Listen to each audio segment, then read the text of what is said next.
வேதம் சொல்கிறது மனிதன் 3 வகையான கலவை, ஆவி, ஆத்மா, சரீரம். அதை பற்றி படிக்க போறோம்.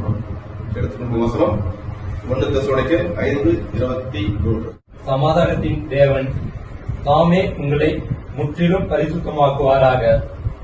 உங்கள் ஆவி, ஆத்மா, சரீரம் முழுவதும் நம்முடைய கர்த்தராகிய இயேசு கிறிஸ்து வரும்போது குற்றமற்றதாய் இருக்கும்படி காக்கப்படுவதாக.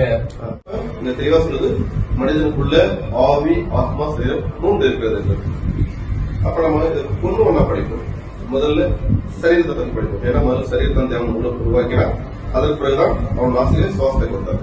இந்த சரீரத்துக்கு என்னென்ன பெயர் இருக்குது பார்க்கலாங்களா? லூக்கா 12:4. என் சிநேகிதராகிய உங்களுக்கு நான் சொல்லுகிறேன், சரீரத்தை கொலை செய்து அதன் பின்பு அதிகமாக ஒன்றும் செய்ய நான் இல்லாதவர்களுக்கு பயப்படாதீர்கள். முதல்ல ஆக படிச்சீங்களா? சரீரம் சொன்னாரு. சாட்சி வசனமாக பார்த்தோம், உங்க சரீரத்தை பயப்படாதீங்க. இந்த சரீரத்தை விட்டு ஃபர்ஸ்ட் ஆஃப் ஆல் பயம் இருக்கக்கூடாது. ரெண்டாவது, இந்த சரீரத்துக்கு இன்னொரு பேர் இருக்குது, உடல் சொல்லிட்டு.